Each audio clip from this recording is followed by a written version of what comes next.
Hello lovely people! Welcome back to a new video! I've missed you while I was on holiday, but it did give me an idea for a new video. So let's talk about why the word special is problematic. We should probably also talk about why the word problematic is problematic, but that's for another day. In the meantime, if you're new here, remember to please click the subscribe button. And if you're not new, still check that the bell notification is actually switched on to be notified when I post new videos. Also, exciting news! This Friday is International Day Against Homophobia, Biphobia and Transphobia. And to celebrate, I will be bringing back the Because Gay merch by popular demand. I know some of you weren't able to pick up anything when it was available last time, so I'm going to keep it going until after Pride season. But today we are going to be talking about my other marginalised identity.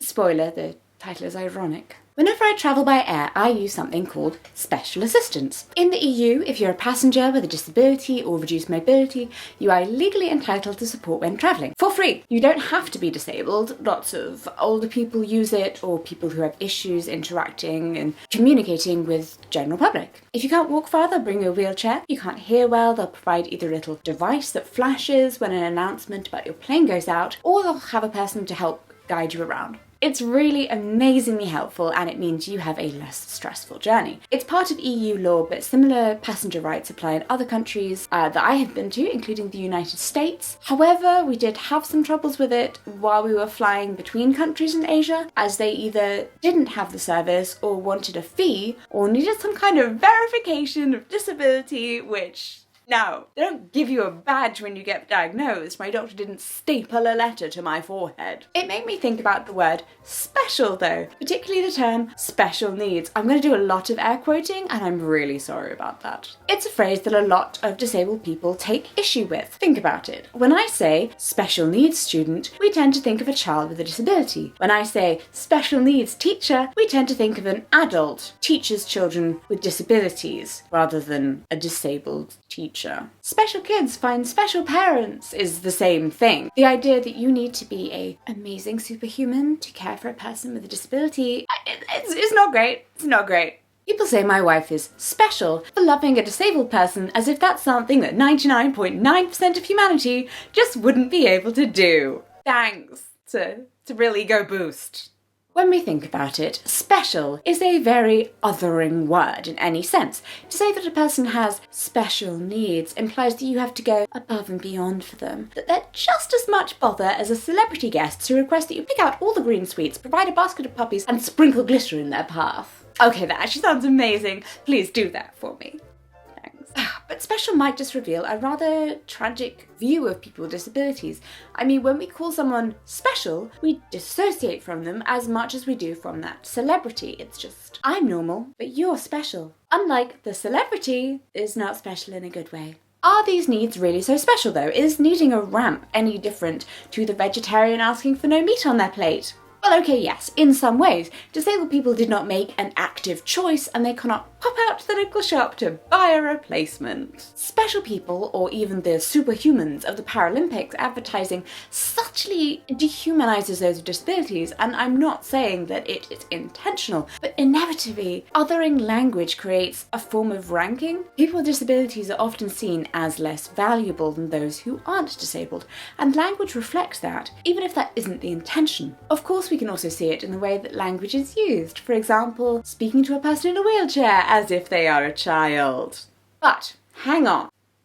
I am the last person to say that we should be ignoring the extra needs of people with disabilities and pretending that we're all insane. Because we're definitely not. Yes, we say a child has special needs because they are not the same things that every child will face. And yes, the intention is to be kind, but we need to reconsider how we're classifying things. Boy, does classifying never sound good when it's in the context of people. Look, language is deeply, deeply confusing. I get it. I mean, you may be yelling, am I even allowed to say disabled person anymore? Or why is person with a disability offensive? What am I meant to say? Again, it's a minefield. And yes, disabled people is considered offensive to some who prefer person with a disability, but some prefer it along with the disabled, which to my mind is completely different and also awful. The identity never sounds good. Oh sure, we reclaimed the gays, thanks to irony, but the blacks? No. No, don't do that. No, that's never coming back. The main argument when it comes to terminology around disability centres on identity first versus person first language. Quick explainer. Identity first language is where a part of a person's identity, a descriptor, is used as a noun. For example, redhead or lesbian.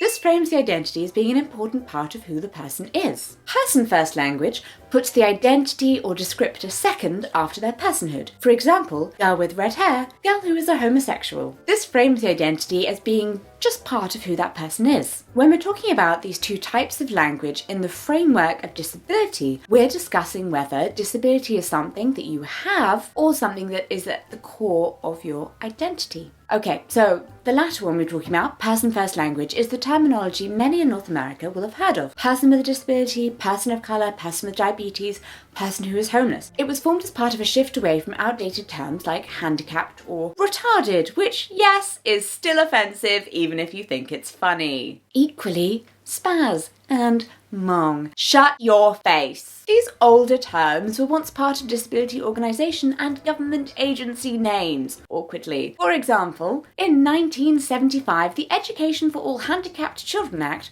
was passed by Congress to mandate the inclusion of disabled children in public schools. Good thing, bad name. In 1990, however, it was renamed the Individuals with Disabilities Education Act, IDEA. The same year, the Americans with Disabilities Act, ADA, was passed. The ADA provides broad civil rights to the disability community and mechanisms to fight discrimination against people with disabilities. Good things. These prominent disability rights legislation both helped to promote the change to people-first language. It was a shift in terminology that came from the government and many North American disability organisations. However, it was not universally liked. Disabled people do not engage in groupthink. Or if we do, no one's invited me yet, and I'm actually going to be quite hurt about it. Geography also affects the debate, as in Britain our preference has always been for identity-first language. Disabled person, diabetic, autistic person, and broadening that, black person or short person. Description. Obviously, deaf person is kind of its own little section, as this argument as deaf with a big D isn't just a descriptor, it's also a culture. People who prefer identity-first language, hi, that's me, like it as they consider their disabilities to be inseparable parts of who they are. Many in the British disability studies academic world and disability activists here say that the term people with disabilities doesn't fit with the social model of disability. The idea that society's barriers and negative attitudes are what actually disable people, side note, is a thing I don't personally disagree with because, while yes, there are some disabilities that when you are alone in your house are not necessarily disabling, there are many that are. Crippling migraines, for example, I'm not disabled by how society treats my pain, I'm disabled by my pain. So I personally prefer terminology such as disabled and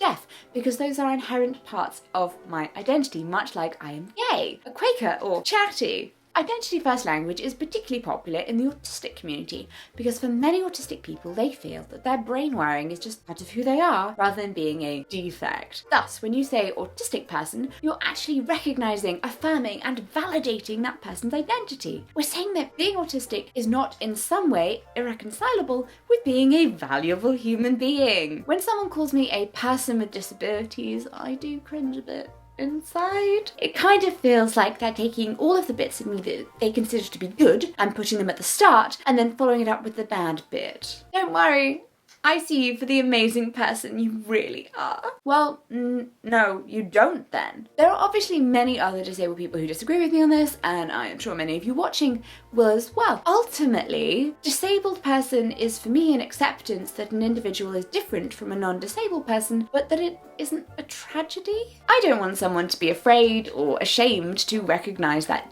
difference because I don't want to put disabled into the bad or other category. It isn't negative to say I'm disabled, it's a statement of fact. Equally, acting like I'm an alien from another planet who needs special measures so that other people have to go out of their way to provide doesn't exactly make me feel welcome. So, what would I like to see at the airport rather than special assistance? How about just assistance? They're assisting me, they're not assisting the person sitting next to me on the flight, so why is mine special? I'm gonna call it that. It should at least come with a free upgrade, please. I'm flying to LA in 2 weeks' time, and thanks. The debate about disabled person, person with disabilities, and special needs, it isn't just semantics, okay? Like, language and how we use it affects those around us, both those immediately around us and our wider society. Language can transform ideas and attitudes. It's so important. But most importantly, the 100% needs to be taken into consideration fact is, however, that disabled people have different feelings on the matter, and those need to be taken into consideration. I'm not going to tell another disabled person how they should feel or how they should want to be referred to. If you tell me to use person first language when talking about you, that's what I'm going to do. Special is, in a disability context, to me, pretty othering, but if you want me to call you special, then I am more than happy to. I mean, we're all special in our own way. Please let's not start using handy-capable or differently abled, because then I will have to vomit on you. I mean, could anything be more patronising? What do you feel? If you have a disability, do you prefer person first language or identity first language? And would you say you're influenced by British English or American English? And if you don't have a disability, do you get really concerned about using the wrong language? I mean, I do, and I'm disabled. Oof. It's a minefield, I tell you. Thank you so much for watching. I hope you've enjoyed this video. Please do let me know your thoughts in the comments, and I will see you on Friday. Mwah.